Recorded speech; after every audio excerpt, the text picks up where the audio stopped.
প্রিয় দর্শক, আজকে আমরা আপনাদের স্বাগত জানাচ্ছি। আমি স্বাগত সেলিম। আজ আমাদের অতিথি যুক্তরাষ্ট্র প্রবাসী বিশিষ্ট নারী নেত্রী, কমিউনিটি অ্যাক্টিভিস্ট, সোশ্যাল ওয়ার্কার, আর্থিক প্রতিষ্ঠান তিতাস মাল্টি সার্ভিসের প্রেসিডেন্ট বি মেহের চৌধুরী। আপা, আপনাকে স্বাগত। ধন্যবাদ। প্রিয় দর্শক, আজ আমরা কথা বলবো বি মেহের চৌধুরী। তার সামাজিক অনেক পরিচয় রয়েছে। তিনি আবার প্রেসিডেন্ট এবং সমাজের বিভিন্ন ক্ষেত্রে মহিলাদেরকে নিয়ে কাজ করছেন। এখন পাশাপাশি তিনি এখানে নিউ ইয়র্কের অন্যতম বাঙালি অধ্যুষিত এলাকা ব্রঙ্কসে tax, immigration, notary, divorce, ticketing, marriage match, money transfer, cable সেবা সহ অন্যান্য সেবা দিতেছেন। আমরা সেই বিষয়ে তার সাথে কথা বলবো। আমরা প্রথমে শুরু করবো মেহরাবাদ, আপনার এই সেবা, যে সেবাটা শুরু করলেন, যে Titas multi services, Titas multi service আসলে আপনি গঠন করার বা এখানে চালু করার উদ্দেশ্যটা কি? আপনি আগে একটা ল ফার্মে কাজ করেছেন এবং বিভিন্ন সমাজসেবা দিয়েছেন। এই সেবা নিয়ে যদি শুরু করেন, কেন এই সেবায় আসলে? আসলে বলতে গেলে প্রথমে আমি বলি তিতাস কেন নাম দিয়েছি। তিতাস। তিতাসের পাড়ের মেয়ে আমি, ব্রাহ্মণবাড়িয়া আমার বাড়ি, এবং তিতাস আমাদের বিখ্যাত গ্যাস, নাম তিতাস, সেই জন্য। এবং বলতে বুঝতে সবারই একটা সুবিধা আছে তিতাস। আর আমি এই মাল্টি সার্ভিস দিয়েছি কারণ আমার লাইফে মনে করেন আমি আমেরিকা আসছি প্রায় 25 বছর, অভিজ্ঞতা কিছু না কিছু তো অর্জন করেছি। 12 বছরের মতো আমি ছিলাম ল ফার্মে, বিখ্যাত একটা বড় ল ফার্মে ছিলাম। ভালো ভালো অ্যাটর্নিদের সঙ্গে কাজ করেছি, ওয়ার্ল্ডের অনেক অ্যাটর্নিদের সঙ্গে কাজ করেছি, অনেক কিছু শিখেছি। আর আরেকটা জিনিস আমি আমি অনুভব করেছি যে বাঙালি যারা বাংলাদেশ থেকে নতুন আসছে ইমিগ্রেন্ট হয়ে, তারা মনে করেন এতটা লেখাপড়ার দিক দিয়ে বা ফর্ম ফিল আপ বা নতুন আসে তো ওরা অনেক কিছুই বুঝে না। তো সেই জন্যে আমি জ্যাকসন হাইটসেও আমার ডেস্ক আছে, যদি কেউ আমাকে অ্যাপয়েন্টমেন্ট করে তাহলে আমি ওখানে যাই। আর এখানে আমার মেইন অফিস পারচেস্টারে দেওয়ার মানে চিন্তা করেছি এই কারণেই যে এখানে নতুন যারা আসছে সবাই মোটামুটি ভাড়া ভাড়া বলেন বা সব দিক মিলায়ে সবাই বেশিরভাগ মানুষের পারচেস্টারে এসে বাসা নিচ্ছে, ব্রঙ্কসে যে ব্রঙ্কসে আসছে। তো সেই হিসাবে আমি চিন্তা করলাম যে আমি কেন ওনাদেরকে হেল্প করি না। বেশিরভাগ বাংলাদেশি নতুন ইমিগ্রেন্ট যারা, ওনাদেরকে হেল্প করার মেইন উদ্দেশ্য নিয়ে এখানে আপনি এর আগে যদি আপনি যেহেতু একটা নাম করার প্রতিষ্ঠানে, আপনি আইনি প্রতিষ্ঠানে কাজ করেছেন, আপনি ব্যাকগ্রাউন্ড একটু যদি বলেন, বাংলাদেশ থেকে আসার পরে এখানে এই বিষয়ে। বাংলাদেশে আমি বিএসসি পাশ করে আমি সেন্ট্রাল ল কলেজে ঢাকায় ল পড়েছি। তারপরে এখানে এসে অনেক কোর্স করেছি এবং সঙ্গে সঙ্গে আমি যখন ল ফার্মে কাজ শুরু করলাম তখন আমি চিন্তা করলাম যে না, আমার একটা লর একটা সার্টিফিকেটের দরকার। তো সেজন্যে আমি হোস্টস কমিউনিটি কলেজে আমি প্যারালিগ্যাল কোর্স করেছি এবং সেখান থেকে সার্টিফিকেট পেয়েছি। শুধু সার্টিফিকেটটা বড় কথা নয়, আমার মেইন বাস্তব অভিজ্ঞতাটাই সবচেয়ে বড় বলে আমি মনে করি। তো সেই হিসাবে আমি এখানে এবং অন্যান্য কোর্স তো করেছি, যেমন এইচএনআর ব্লকে আমি ট্যাক্স কোর্স করেছি এবং ওনাদের সঙ্গে কাজও করেছি। আমার কাছে খুব ভালো লেগেছে জিনিসটা। তো আমি এখন চাচ্ছি যে আমি কেন এই সেবাটা আমাদের কমিউনিটিকে আমি দেই না, হয়তো একটু কমে দিব প্রথমে। আমি যার যেরকম এফোর্ড করতে পারে সেইভাবে আমি দেওয়ার চিন্তা করছি।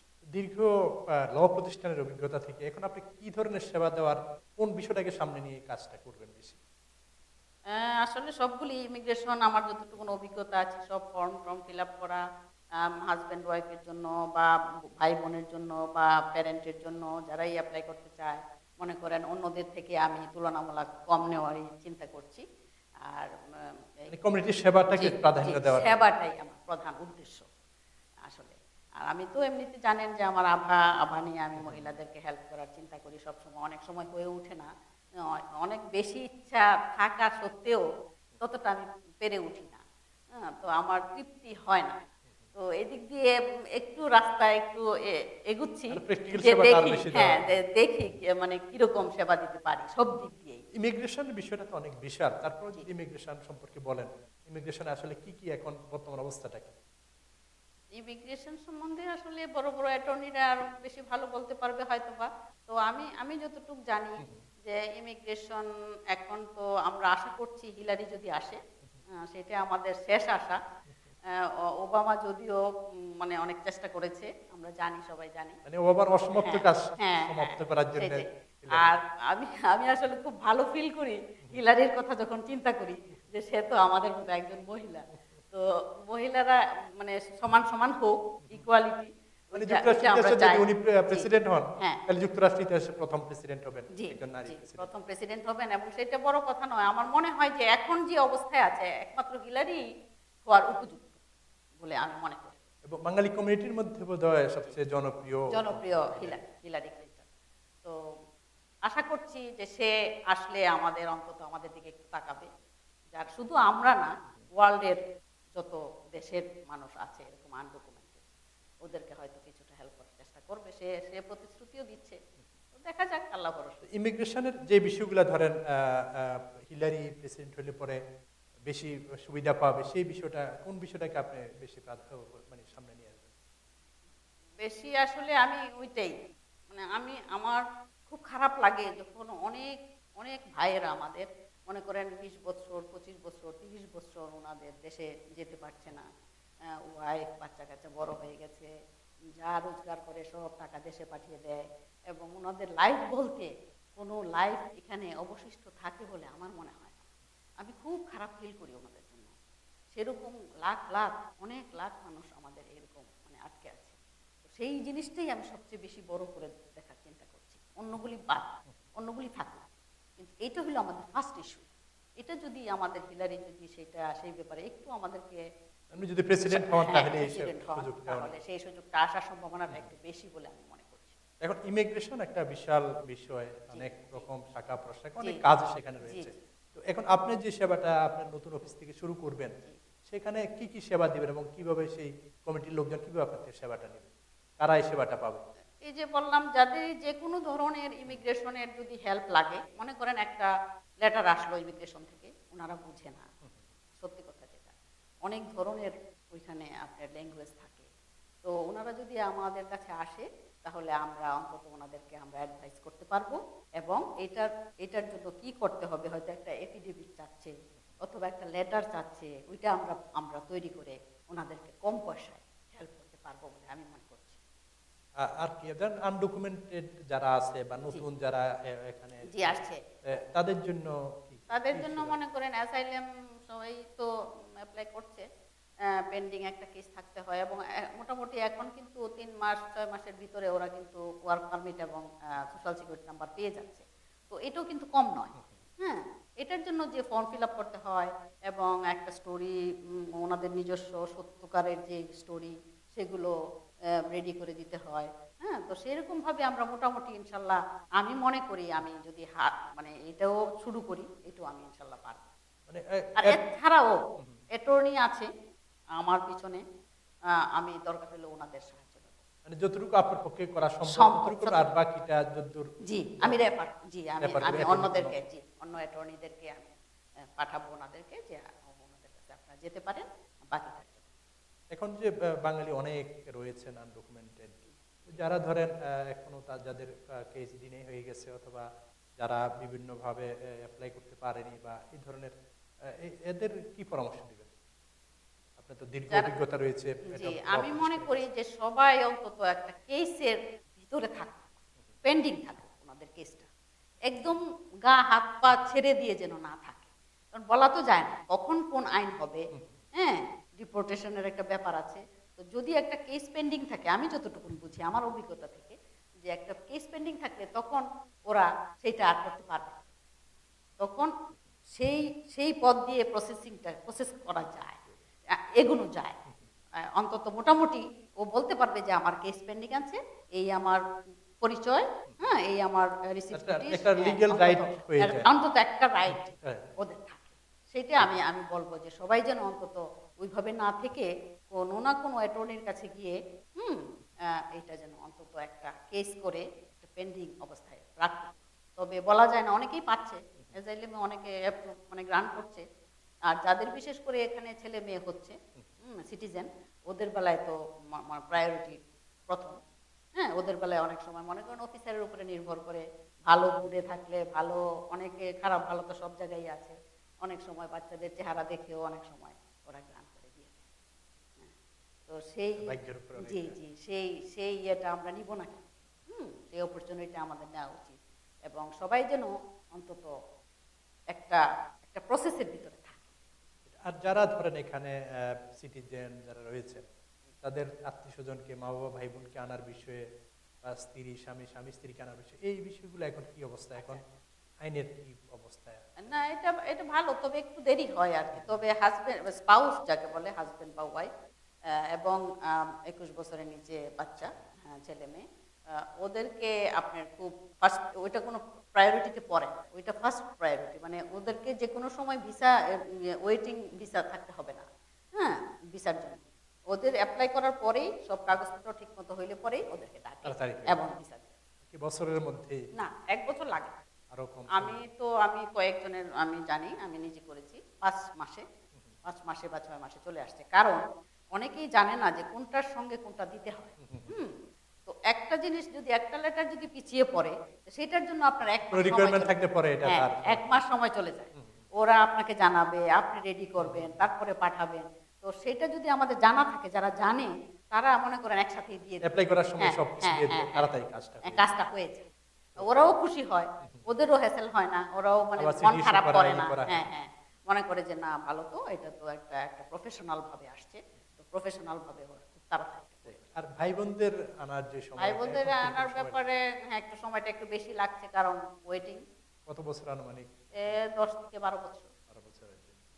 এবং অ্যাপ্লাই করার সময় যদি সব কাগজ দিয়ে দেয়, তাইলে হ্যাঁ, হয়তো 10 হ্যাঁ, থেকে 12 বছর। তাহলেও হ্যাঁ, আর যদি কারণ কোনো কিছু 5-6 বছর পরে ওদের অ্যাপ্রুভেলটা আসে, তারপরে মনে করেন আস্তে আস্তে প্রসেসিংটা শুরু হয়।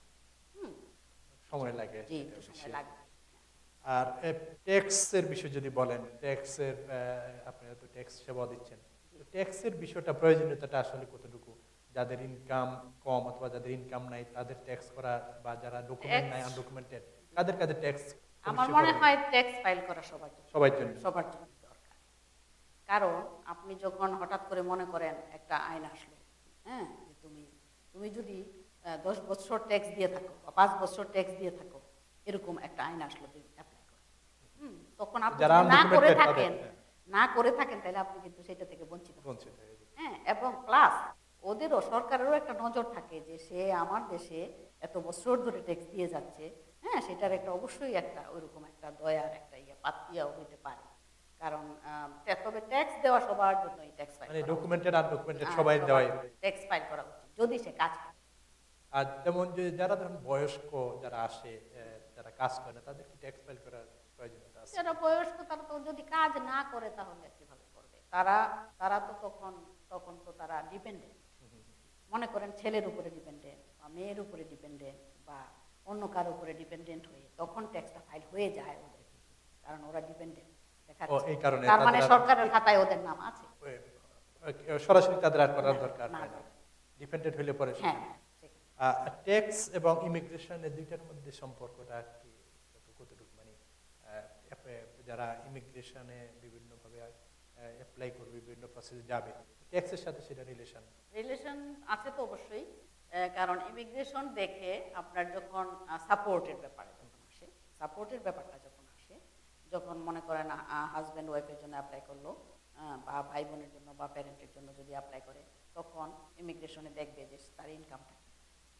আমি যে ওকে যে আমি এতজন লোক যে দিচ্ছি, আমার দেশে যাচ্ছে, ওর ইনকামটা তো আমাকে দেখতে হবে।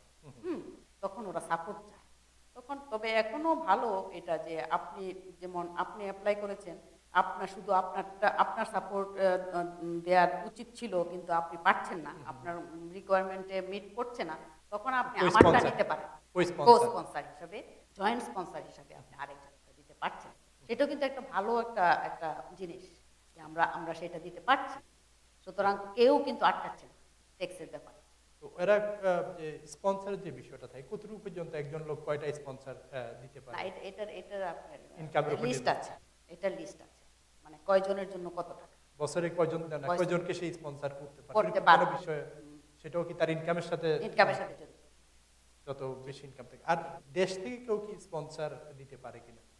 বাংলাদেশের বা দেশ বিভিন্ন দেশ থেকে কি কোনো স্পন্সর হইতে পারে কিনা, এরকম কোনো এটা এই ব্যাপারে হয় না, ইমিগ্রেশনের ব্যাপারে স্পন্সর কাজ মনে হয়। যারা স্টুডেন্ট বিষয়ে আসে, হ্যাঁ, সেই ব্যাপারে হতে পারে। কিন্তু এখানকার কোনো স্পন্সর তারা ওরা অ্যাকসেপ্ট করবে সেটাই। আরেকটা বিষয় আপাতত আপনার নোটারি নিয়ে কাজ করেন, নোটারি আসলে এখানে কোন কোন জায়গায় কি কি কাজে নোটারির কাজ প্রয়োজন হয়?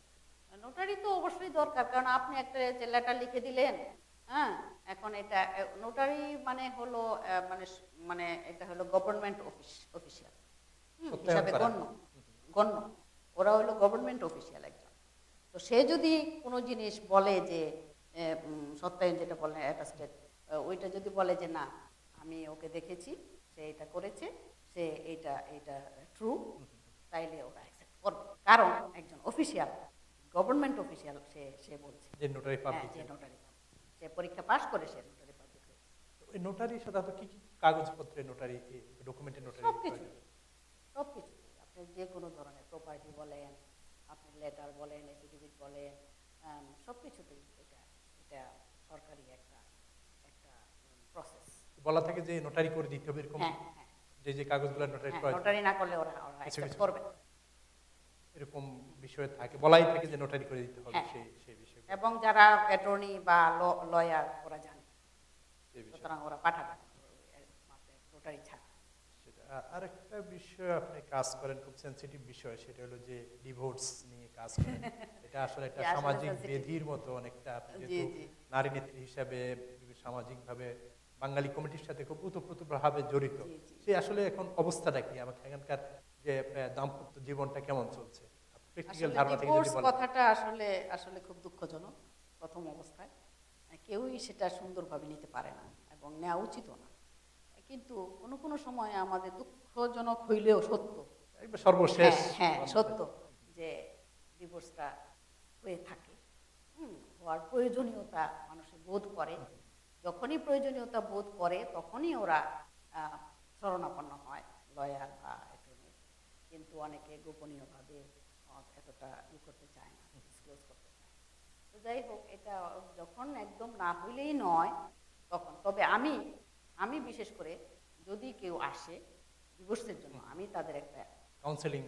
ইন্টারভিউ নেই ফার্স্টে, তারপরে ওদেরকে কাউন্সেলিং করি, করার পরে আমি দুইটাতে আমি সাকসেসও হয়েছি। ওদেরকে ডিভোর্স থেকে আমি অন্তত ফিরে আনছেন। ফিরে আনতে পেরেছি। তো সেরকম আর কি। তো যাদের দেখা যায় যে না হলেই নয় বা হইলেই বরং দুইটা লাইফ ভালো আরো হবে, ভালো হবে, হ্যাঁ, বাচ্চার জন্য ভালো হবে বা হাজবেন্ড ওয়াইফের জন্য ভালো হবে, সবারই তো একটা লাইফ আছে, সবাই চায়। এখন জোড়াতালি দিয়ে আপনি কয়দিন চালাবেন, বুঝছেন? তো সেই আর ওইটা আপনার আনকন্টেস্টেডটা আমি বিশেষ করে আমি করি এখন সেবাটা কি দিচ্ছেন সেখানে মূলত? কি ডিভোর্সে হ্যাঁ। আনকন্টেস্টেড ডিভোর্সটা মানে ওইটা কি আপনার আইনি সহায়তাটা যেটাকে সেটেল করার জন্য, জি। মানে কেউ যদি আপনাদের কেসে এরকম তারা সিদ্ধান্ত নিয়ে নেয় যে তারা একসাথে থাকবে না, সেই ক্ষেত্রে কিভাবে শুরু করে? সেই ক্ষেত্রে ফর্ম আছে, প্রায় 12টা না 14টা ফর্ম আছে। এটা কি দুই পক্ষ না যে কোনো এক পক্ষ না, শুরু করে? আনকন্টেস্টেড মানে হলো কোনো কন্টেস্ট নাই, দুইজনেই একক। মিউচুয়াল, ও। দুইজনেই সাইন করবে। এটা কোর্টে 2বার যেতে হয়। আমি মোটামুটি এগুলো অনেক করেছি আমাদের অফিসে, সবগুলোই আমি করেছি। তো সেই হিসাবে আমি মোটামুটি অনেক কিছু বুঝি। আর কন্টেস্টেড এগুলা আমার মনে হয় অ্যাটর্নি ধরা ভালো হবে এবং আমি ওদেরকে সেই পরামর্শ দিই। এবং ওইটা কি এক পক্ষ একজন যদি বলে যে সে ডিভোর্স করবে, করবে, তখন কি একতরফা কি করার? একতরফা করা যায় না, কোনো এই দেশের কোনো নিয়ম নেই। তবে আপনার অন্য পক্ষকে জানাতে হবে, সামন্স এন্ড কমপ্লেইন পাঠাতে হবে। কি কি কারণে তাকে হ্যাঁ, রাখবে না? এই কারণে ও যদি মনে করে যে না আমি সাইন করে দিই, দিয়ে দিল, সরাসরি। অথবা কতগুলো আপনার আছে, কোম্পানি আছে, ওরা আপনার ওদেরকে একটা ফর্ম আছে, ওদেরকে সামন্স এন্ড কমপ্লেইন সার্ভ করবে।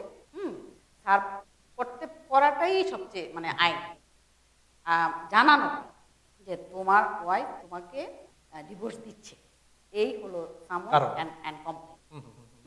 বাস, তখন ওই সে কি সেটা জবাব দিবে নাকি? জবাব দিতে হইলে তাকে আবার অ্যাটর্নি ধরতে হবে, তখন এটা কন্টেস্টে চলে যাবে। আর যদি না দেয় কোনো অসুবিধা নাই, তার মানে সে মেনে নিচ্ছে, তার মানে তখন ডিভোর্সটা হবে। তখন তার যে সম্পদগুলো রয়েছে সেখানে কি হবে?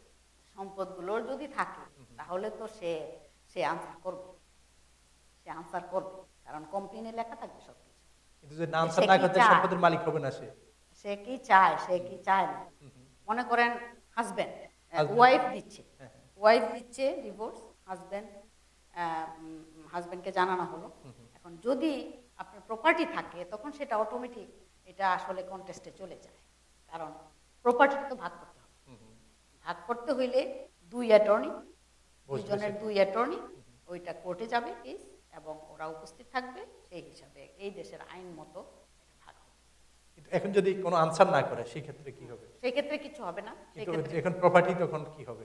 তার contest প্রপার্টি থাকলে সে আনসার করবে, সে তো আর সব প্রপার্টি দিয়ে দিবে না, সে তখন অ্যাটর্নি শরণাপন্ন হবে। সম্পদের কারণে হলো, আর সম্পদ না থাকলে পরে না থাকলে পরে অনেকে মনে করে ঠিক আছে দিয়ে দিই। এখানে সম্পদ ধরেন তার হাজবেন্ডের অনেক সম্পদ আছে কিন্তু স্ত্রীর নামে কিছুই নেই বা স্ত্রী কাজ করে না, সেই ক্ষেত্রে কি হবে? তার প্রপার্টি হাজবেন্ডের অনেক অনেক প্রপার্টি আছে, মানে ওয়াইফের নামে কিছুই নাই মনে করেন, আচ্ছা আচ্ছা, তো সেই ক্ষেত্রে কিন্তু ডিভোর্সের ক্ষেত্রে তখন ওয়াইফ হাফ হাফ সম্পদ তার নামে থাকার না থাকে। মালিক হবে। হ্যাঁ, কিন্তু যদি তার ওয়াইফ হাজবেন্ডের নামে সম্পদ না থাকে, অন্য কারো নামে থাকে, না সেটা সেটা হবে, সেটা হবে না। সেটা সেটা সে ধরতে পারে, ওই শুধুমাত্র হাজবেন্ডের নামে থাকবে, যতটুকুই আছে।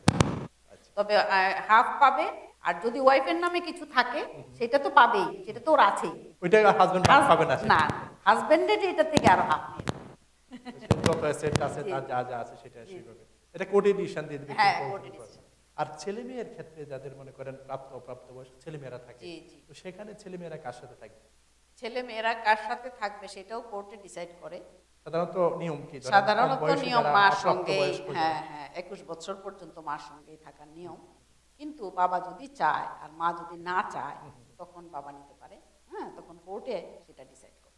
বাবা তো মা না চাইলে সেটা নিতে হ্যাঁ হবে। হ্যাঁ হ্যাঁ আর যদি মা মার কাছে রাখতেছে তাহলে সে নিয়ম অনুযায়ী হ্যাঁ, 21 বছর পর্যন্ত মার সাথে বাবা থাকবে। বাবা Child support চাইল্ড টা- সাপোর্ট দিয়ে যাবে। চাইল্ড সাপোর্টটা আসলে কিভাবে সেই হয়? চাইল্ড সাপোর্টটা আপনার ভাগ হয় হলো ইনকাম, ইনকামের একটা পার্সেন্টেজ পার্সেন্ট। ওইটা ছেলে মেয়েদেরকে দিতে হবে। তখন কি ওয়াইফকে আর কিছু দিতে হয়? ওয়াইফ অ্যালিমনি যদি ওয়াইফে চায়, অনেক ওয়াইফ চায় না, মনে করে থাকতে দরকার নেই। কিন্তু অ্যালিমনিটা ততদিন পর্যন্ত দিবে যতদিন পর্যন্ত ওয়াইফ আরেকটা বিয়ে না করে, ততদিন পর্যন্ত প্রযোজ্য থাকবে। ওইটা কিভাবে দেওয়া হয়? এটা তার কি ইনকামের সেই ইনকাম, একটা অংশ তাকে দিতে হবে, ছেলে মেয়েদেরকে এবং তার ওয়াইফকে দিতে হবে। হ্যাঁ হ্যাঁ, তবে ওয়াইফকে সন্তুষ্ট করতে হবে এবং ওর ইনকামের উপরে নির্ভর করে সেটা ক্যালকুলেশন করা। ওইটা বিয়ে না হওয়া পর্যন্ত। হ্যাঁ, যদি ওয়াইফ যদি আবার বিয়ে করে তাহলে সেটা ক্যান্সেল হবে। আর যদি বিয়ে না করে আজীবন দিতে হ্যাঁ হবে, হ্যাঁ, পাবে, আজীবন। সে পাবে। আর এখানে কি কোনো ডিভোর্স ছাড়া কেউ কি বিয়ে শাদী করার কোনো সুযোগ বা নিয়ম আছে কিনা? এই দেশে কাউকে যদি বিয়ে মানে একাধিক divorce- বিয়ার কোনো, না, এই দেশের আইন সেটা অ্যালাউ করে না। তো আপনি যে এই অনেক দীর্ঘ অভিজ্ঞতা, কি কি কারণে আসলে এই বিচ্ছেদটা হয়, বিবাহ বিচ্ছেদের যে বিষয়? ও এটা তো আসলে সামাজিক।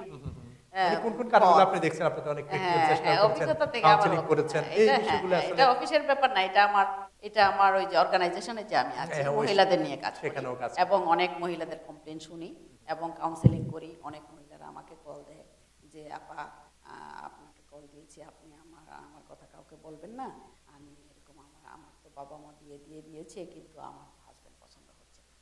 এখানে আসার পরে। হ্যাঁ, আসার পরে মনে করেন কোনোভাবেই সে অ্যাডজাস্ট করতে পারছে না, হয়তো আমেরিকা আসবে এই আশায়, সেই আশা বিয়ে হয়ে গেছে। কিন্তু আমি তখন ওদেরকে বলি যে যদি 2 বছর আপনার গ্রিন কার্ড কত বছরের, যদি গ্রিন কার্ড 10 বছরের হয়ে থাকে তাহলে ঠিক আছে, আর যদি 2 বছরের কন্ডিশনাল গ্রিন কার্ড হয়ে থাকে তাহলে আপনি চুপ করে আপনি অন্তত চোখ মুখ বন্ধ করে আপনি 2টা বছর থাকতে হবে। হ্যাঁ, হওয়ার পরে আপনার আরেকটা ফর্ম আছে আমাদের 751, ওইটা অ্যাপ্লাই করার পরে তখন আপনি 10 বছরের যখন গ্রিন কার্ড পাবেন তখন আপনার যেটা ইচ্ছা সেটা করবেন। এরা এগুলো এখন তার আপনি একদম মুখ খুলবেন। cancel হয়ে আমি যাবে। এই কাউন্সেলিংটা আমি করি, আমি এটা বলি ওদের। এই সময় করলে তার গ্রিন কার্ড ক্যান্সেল হয়ে হ্যাঁ, যাবে, হ্যাঁ, কারণ হাজবেন্ড দিবে না 2 বছর পরে যখন ফর্ম ওই ফিল আপ করবে সাইন renew করবে না। করবে। হ্যাঁ হ্যাঁ, করবে না। না হলে পরে সে অটোমেটিক্যালি illegal তার হয়ে কন্টিনিউ যাবে। হবে না। হ্যাঁ, সে আনডকুমেন্টেড হয়ে যাবে। তো সেই জন্য আমি ওইরকম বলি সবাইকে। তখন অনেক মেয়েরা আমাকে কল দিয়েছে এবং আমি ওদেরকে এই কথা বলে দিয়েছি, বলতে ঠিক আছে আন্টি, ঠিক আছে আমি তাইলে ওইভাবেই থাকি। ওটা কি অনেক মেয়েদের কষ্ট থেকে করি। কমপ্লেইনটা বেশি আসে? হ্যাঁ, আসে। ছেলেদের থেকে তেমন ছেলেদের একটা? থেকে আসলে অনেকে বলে না, কিন্তু ইদানিং অনেক ছেলেরাই মানে কিছু কিছু শোনা যাচ্ছে যে সবাই তো মহিলাদের কথাই শুনে, হ্যাঁ, মহিলাদের দুঃখটাই দেখে বা ওদের ওরা কান্না করতে পারে সেই জন্য ওদেরটাই দেখা যায়। আমরা তো অনেক সাফারার, কিন্তু আমাদেরটা কেউ দেখে না এবং কেউ আমাদের নিয়ে কাজ করে।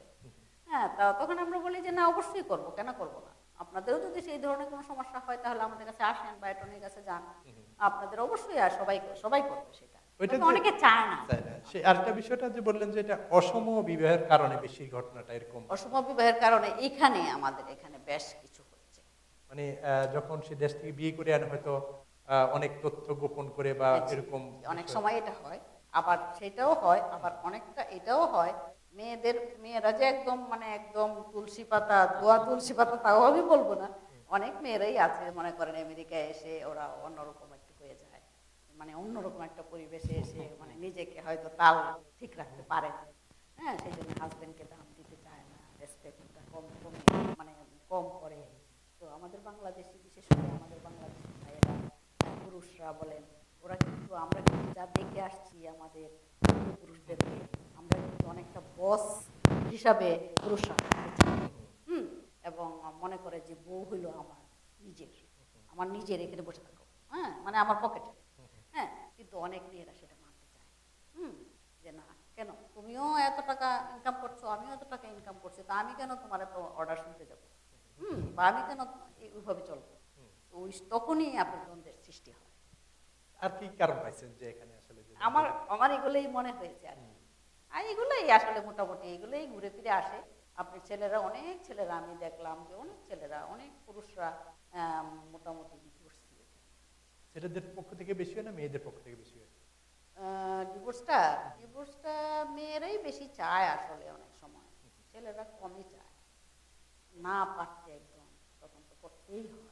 অনেক ছেলেকে আমি কাঁদতেও দেখেছি।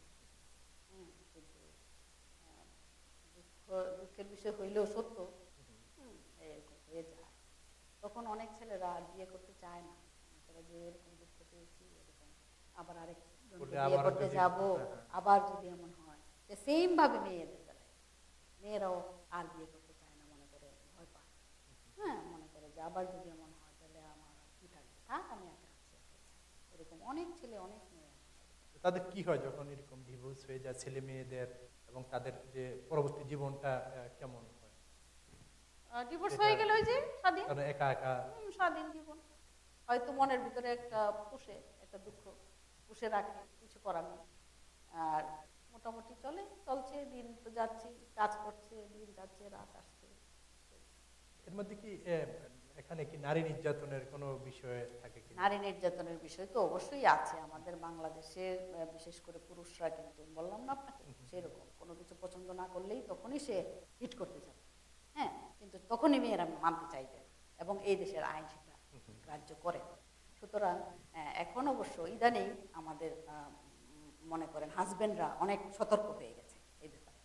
কারণ অনেক মহিলারাই এই ধরনের অনেক উদাহরণ দিয়েছে যে ওরা পুলিশ দিয়ে হাজবেন্ডকে ধরাই দিয়েছে, মানে ওরা হাজবেন্ড জেলে গেছে, বাচ্চাদেরকে শেল্টারে নিয়ে গেছে। এরকম অনেক কেস আছে, অনেক কেস যেগুলো আমরা জানি না, ভিতরে অনেক কেস আছে। পুলিশকে জানানোর পরে হ্যাঁ, অনেক অশান্তি আছে, কিন্তু এগুলা অনেকে হয়তো মুখ ফুটে বলে, অনেকে বলে না। পাশের অ্যাপার্টমেন্টে কিন্তু আপনি জানবেন না। নারী নির্যাতনের ঘটনা কাউকে যদি শারীরিকভাবে প্রহার করে পুলিশের সরাসরি অ্যারেস্ট করে নিয়ে যায়, হ্যাঁ, পুলিশকে জানাতে হবে। হয়তো পাশের বাসার লোক জানালো বা ওয়াইফ নিজেই কল করলো তখন।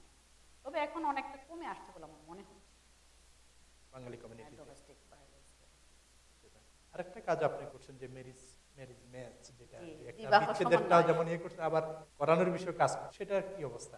সেটাও আমি আসলে আমার অনেকদিন থেকে, এখানে বিয়ে শাদী কিভাবে বেশি হয়, অনেকদিন থেকে আমার মনের মধ্যে আসছে এটা, যে আমাদের দেশে তো ঘটকরা, মনে করেন আত্মীয় স্বজনরা বিয়ে শাদী আনে বা বিয়ে দেয় বাংলাদেশে। হ্যাঁ, বাবা মা কিন্তু পারে না মেয়েদেরকে বিয়ে দিতে বা ছেলেকে বিয়ে করাতে।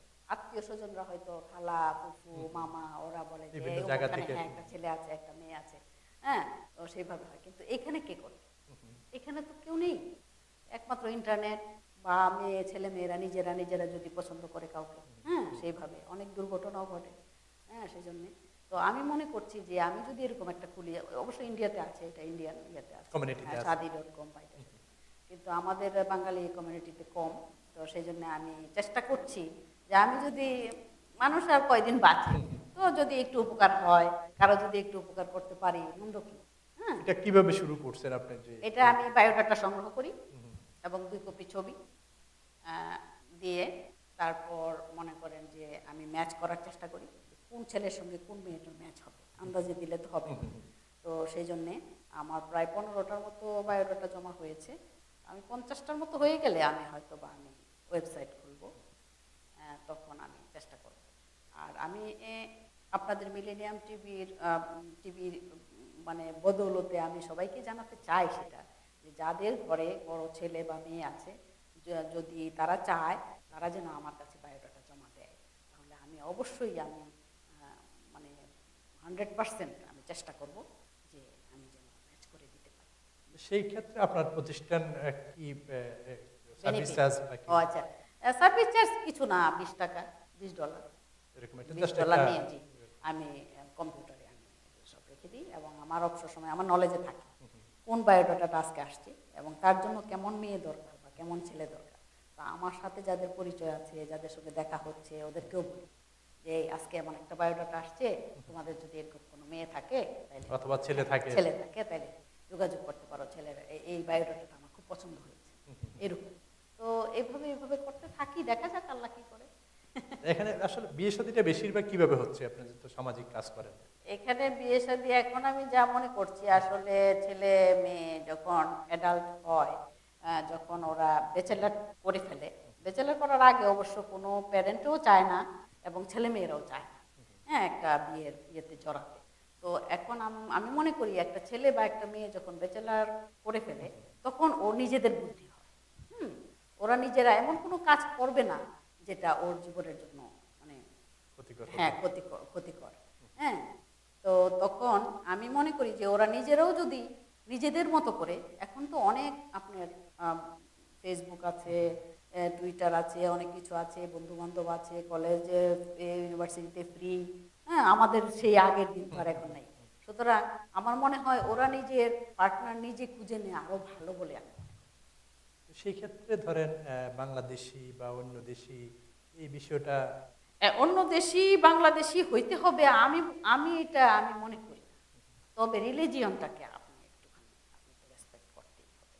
তো মুসলমানরা যেমন, মুসলমান ছেলে যদি হয়, সে অন্য দেশের হোক না, সে যদি মিডিল ইস্টের হয় বা অন্য কোনো দেশের হয়, হ্যাঁ, ইন্ডিয়ার হয়, কিন্তু মুসলমান, হ্যাঁ, কারণ ওদের তো ল্যাঙ্গুয়েজের কোনো অসুবিধা নেই, না, সুতরাং হোয়াই নট, একটা ভালো ধর্মীয় ছেলে পাইলে, বিষয়টা হ্যাঁ, ধর্মীয় বিষয়টা হলো প্রথম, সেটা যদি ঠিক থাকে, তাহলে আমার মনে হয় আমাদের এত আপত্তি করার কোনো কারণ আছে বলে আমি মনে করি। কালচারাল যে বিষয়টা, আসলে তো এখানে দেশীয় কালচার থেকে এখানকার কালচারটাই তো সবাই ধারণ ওরা তো করেছে। নিয়ে নিচ্ছে, হ্যাঁ। অলরেডি নিয়েছে।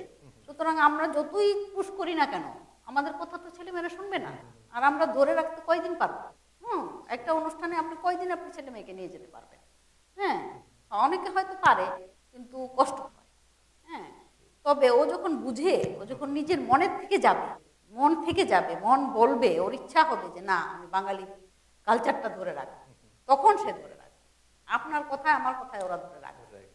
তো ধর্মীয় কালচারটা আপনি যে জিনিসটা বললেন যে ইম্পর্টেন্ট, যে অন্তত যে একজন মুসলমান ছেলে মেয়ে হলে মুসলমান ছেলে মেয়েকে যেন তাদের মধ্যে এই বিয়ের যে দেশেরই হোক, ওইটা ছেলে মেয়েদের কিভাবে অ্যাওয়ারনেস তৈরি করা, কিভাবে তাদেরকে বোঝানো বিষয়টা?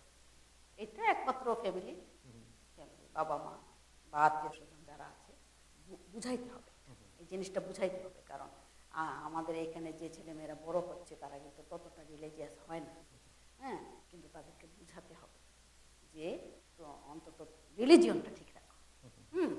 যে কোনো ছেলে পছন্দ করবে, আমাদের কোনো আপত্তি নাই, হ্যাঁ, কিন্তু অন্তত রিলিজিয়নটা আমরা চাই, আমাদের মনের ইচ্ছা এবং শান্তি পাবো, আমরা মরেও শান্তি পাবো।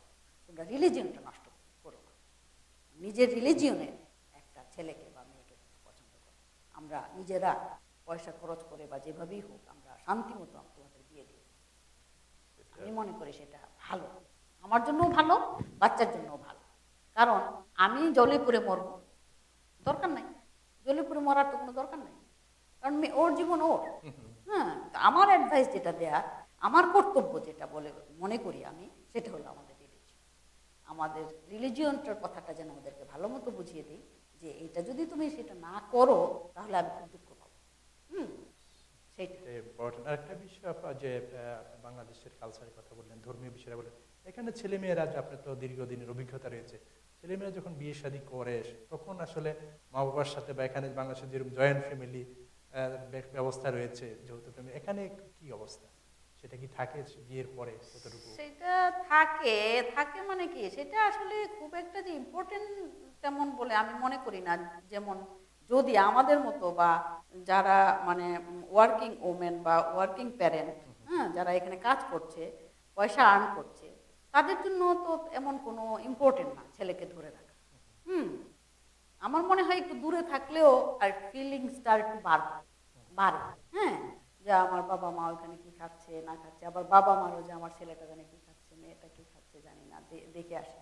মানে শুধু শুধু একসঙ্গে ধরে রেখে মনোমালিন্যের সৃষ্টি করার তো কোনো কারণ নেই এই দেশে।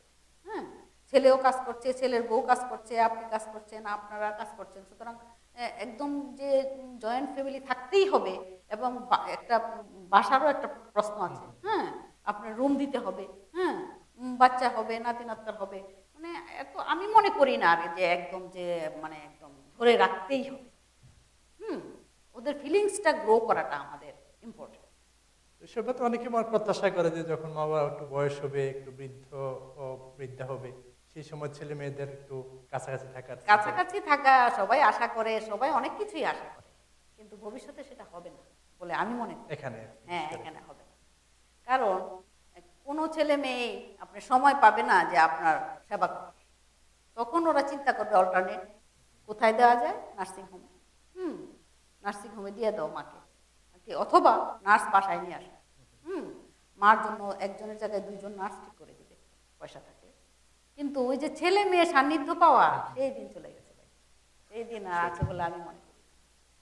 এখানে আরেকটা কাজ করে যে সিটিজেন সেন্টার, যেটা বয়স্কদের জন্য সিনিয়র সিটিজেন সেন্টার, সেটার কার্যক্রমটা আসলে বয়স্কদের জন্য কতটুকু হেল্পফুল, বা তারা সেই অভাবটা কতটুকু? হেল্পফুল তো অবশ্যই, হেল্পফুল তো অবশ্যই। সেটা তো এই দেশের সবাই, বিশেষ করে আমাদের দেশের যারা আমরা আছি, আমরা তো এত হাইফাই ইনকামার না, আমরা তো লো ইনকামার সবাই। তো আমাদের জন্য তো সিনিয়র সিটিজেনের যে হাউস, হোম, সেটাই তো আমাদের জন্য প্রযোজ্য এবং সেখানেই আমাদের যেতে হবে, সেই বিষয়টা। তাই না? জি আপা, তো আপনার প্রতিষ্ঠানে আরো সেবা দিচ্ছে বা টিকিটিং, যারা বিভিন্ন দেশে বিদেশে ভ্রমণ করে, তো সেই সেবাটাও দিচ্ছেন, সেটা? সেটাও আমি নিচ্ছি। সেটা নিচ্ছি এই কারণে আমি আমি চাই যে সামান্য সামান্য লাভে, সামান্য পয়সা, আমার অফিসের খরচ টরচ আছে, সেটা আছে, আমি যদি এটা করতে পারি, ওয়াই নট, করবো না। ওটার মাধ্যমে আবার অনেকের সময় বিভিন্ন অভিযোগ আসে যে মানুষ অভিযোগ যেন না আসে, সেই দিকে খেয়াল রাখতে হবে, অভিযোগ যেন না আসে। আমি এমন একটা কাজ করব যেটাতে কোনো খাদ থাকবে না। হ্যাঁ, যদি খাদ থাকে তাহলেই অভিযোগ আসার সম্ভাবনা থাকে। তো আমি চাই না, আমি এই বয়সে এসে আমি চাই না যে আমি অনেক পয়সা রোজগার করার জন্য আমি এই ধরনের সেবা দিব।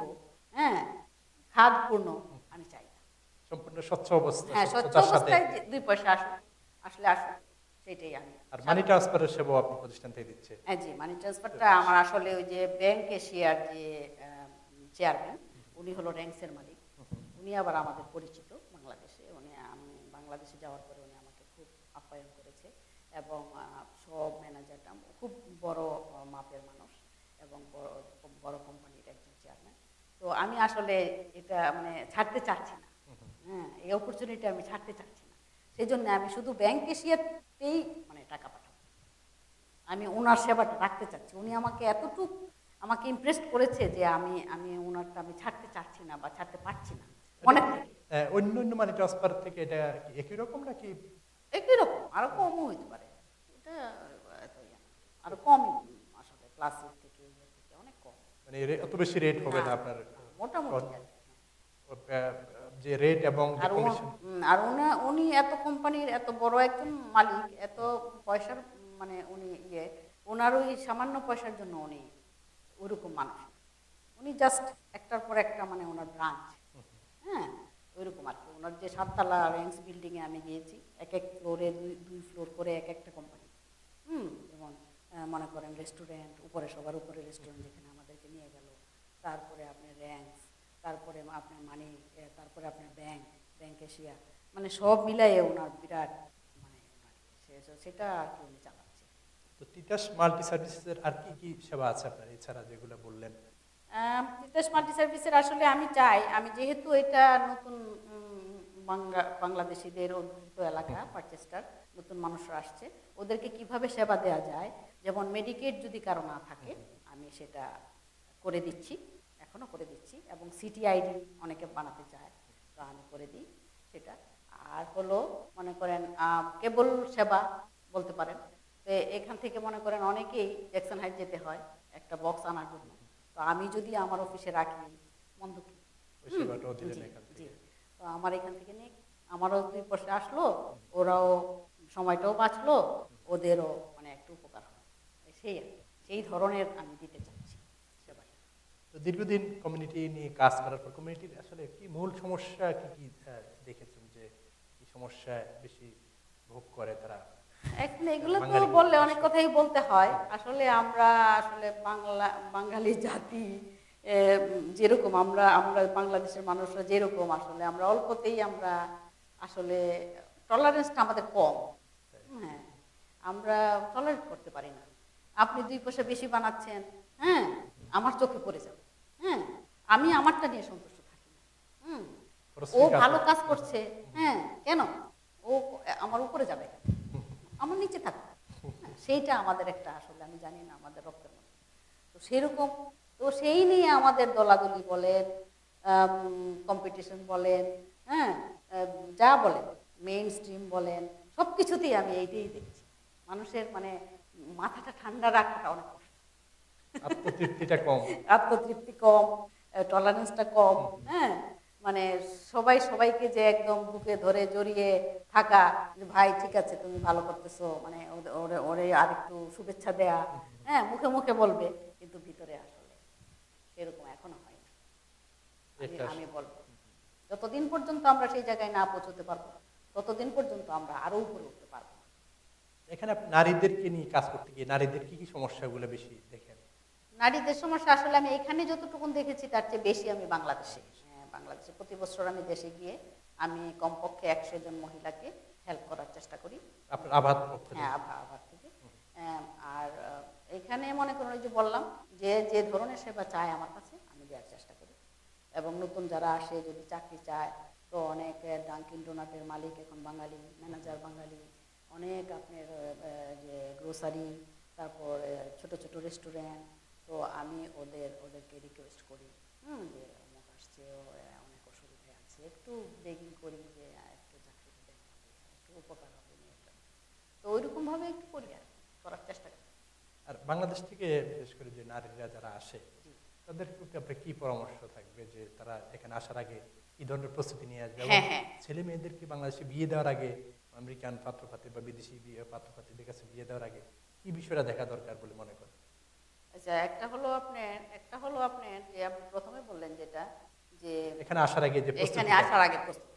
আচ্ছা, প্রস্তুতিটা হলো আমি মনে করি যে এখানে আপনার ওই যে কোর্স যেগুলি করা, যেগুলি এখানে দাম আছে, যেমন আসলেই চাকরি হয়ে যাবে, মনে করেন কম্পিউটার কোর্স ফার্স্ট, এটা তো এখন সব জায়গায় সব জায়গায়। কম্পিউটার, কম্পিউটার কোর্সটা করতে হবে, ইংলিশটা জানতে হবে মোটামুটি, এত বেশি তো এক্সপার্ট হয়ে আসতে পারবে না, তো মোটামুটি যদি অন্তত চলার মতো, আপনি স্ট্রিটগুলি পড়ার মতো, সাবওয়ে পড়ার মতো, ওগুলো অন্তত যদি করে আসে, আর মোটামুটি ব্রেইনে রাখতে হবে যে আমি এখানে গিয়ে কি কাজ করতে হবে।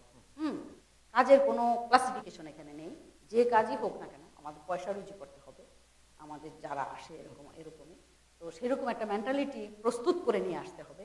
আর যারা মোটামুটি লেখাপড়া করা, তারা যেন এখানে এসে, আমি বলবো যে ওরা যেন একটা কাজ করছে, মনে করেন অড জবই বলেন, তো ওইটার পাশাপাশি যেন ওরা একটা কোর্স করে, যেটা নাকি এই দেশে খুবই সুবিধা।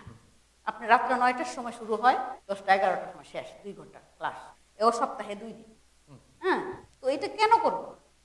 এটা যদি আমি 2 বছর কষ্ট করি, তাহলেই তো আমি আমার ভাগ্য আমি পরিবর্তন করতে পারি, বুঝছেন, আমার ভাগ্যটা পরিবর্তন হয়ে যাবে। তো সেইটার জন্য আমি সবাইকে বলি একটা কোর্স করো, তুমি যে কাজ করছো ভালো, হ্যাঁ, এটার সঙ্গে তুমি একটা কোর্স করো যেটা তোমার ভালো লাগে, যেটা তুমি এনজয় করো, যে কাজটা করলে তুমি এনজয় করো। আমার সবচেয়ে বড় কথা হলো এটা, কাজ বলে মনে হবে না, হ্যাঁ, আনন্দের ভিতর দিয়ে আমি পয়সা রুজি করবো। তো সেইটা তোমরা করো, সেইটা করলে অন্তত তোমাদের আর ভবিষ্যতে আর চিন্তা দরকার নেই।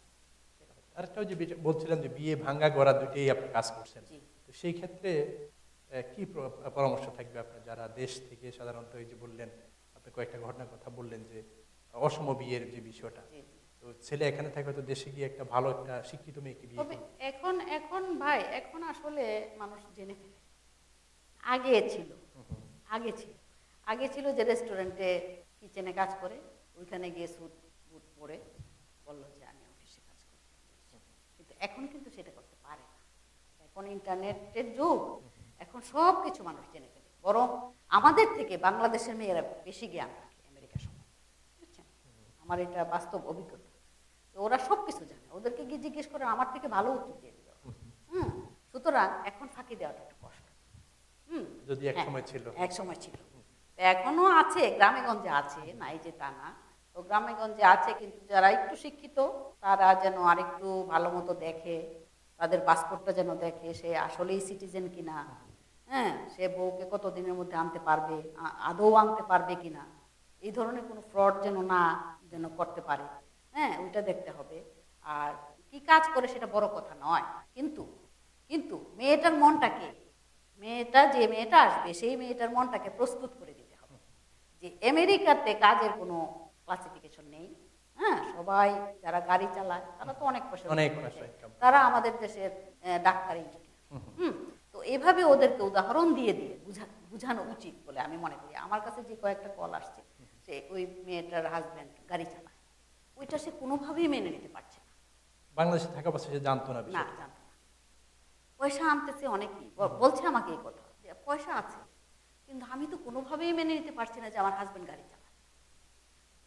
সেই মনটা প্রস্তুত করে দিতে হবে বাংলাদেশ থেকে। যে প্যারেন্টই বিয়েটা দিয়ে দিচ্ছে সেই বাবা মাকে আমি বলবো যে ওরা যেন মেয়েটার মনটাকেও প্রস্তুত করে দেয়, যে আমেরিকা কিন্তু এইরকম, তুমি কিন্তু ওই ধরনের কোনো চিন্তা করবা না। এবং হাজবেন্ডদেরকেও আমি বলবো যে ওরা যেন ওয়াইফকে সময় দেওয়ার চিন্তা করে, একটু একটু বেশি, পয়সা রোজগারটা একটু কমিয়ে সময়টা একটু বেশি দেয় প্রথম, বিশেষ করে নতুন ওয়াইফ যারা আসে তাদেরকে। তাহলে ওদের মনটা যখন এক জায়গায় বসে যাবে তখন আপনি ঠিক আছে, তখন আপনি যা ইচ্ছা তাই করেন। প্রথম মনটা বসানোটা একটু কষ্ট হয়ে যায়। আর এই যে বিয়ের বাংলাদেশে যারা রয়েছে, বাংলাদেশ থেকে এখানে বিয়ের ব্যাপারে যদি এখানে যারা বাংলাদেশ থেকে আপনার সেবা নিতে চায়, সেটা কিভাবে তারা পাবে? কোন ব্যাপারে? বিয়ের বিষয়টা ও, বিয়ের বিষয়টা, হ্যাঁ পারবে। আমার আসছে বেশ কয়েকটা বায়োডাটা আসছে। কারণ এখান থেকে মনে করেন অনেক সিটিজেন ছেলে বিয়ে করবে, ওর বাবা মা চা বাংলাদেশে বিয়ে করাবে। তো বাংলাদেশের যদি আমার কাছে এরকম কোনো বায়োডাটা থাকে, আমি বলবো যে এরকম ছেলে মেয়ে আছে, অনেক সময় হিন্দু ধর্মের অনেক সময় মিলে না এখানে, হ্যাঁ, ওরা চায় যে অসুবিধা নাই, বাংলাদেশের মেয়ে হইলেও কোনো অসুবিধা নেই, তখন ওদের বায়োডাটা আমরা দিয়ে দিব। এবং যদি পছন্দ হয় এখান থেকেই যোগাযোগ করবে, তখন ছেলে দেশে গিয়ে বিয়ে করে আনবে। আপনার সাথে যোগাযোগের ব্যবস্থাটা কি বাংলাদেশ থেকে যারা করবে? বাংলাদেশ থেকে আমি এখনো অবশ্য সেটা চিন্তা করি নাই। আপনাদের মাধ্যমেই হোক আর যার মাধ্যমেই হোক, এটা আমরা চেষ্টা করব। মনে করেন ফেসবুক বলেন, ইউটিউব বলেন, বা আমি আস্তে আস্তে এগুচ্ছি। তো দোয়া রাখবেন, আশা করি পারবো ইনশাল্লাহ। বেশি না পারি, অল্প হলেও তো ইনশাল্লাহ পারবো বলে আশা করি।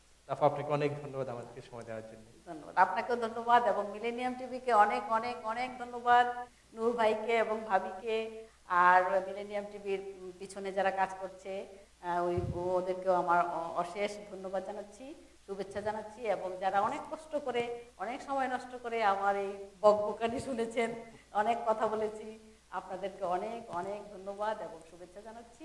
মিলেনিয়াম টিভির সবসময় আমাদের যেন এরকম কথাগুলো তুলে ধরতে পারে, সেই আশা প্রকাশ করে আমি আজকে বিদায় নিচ্ছি। ধন্যবাদ। প্রিয় দর্শক, আজ আমরা এখানে শেষ করবো। আপনারা ভালো থাকুন, সুস্থ থাকুন, মিলেনিয়ামের সঙ্গে থাকুন।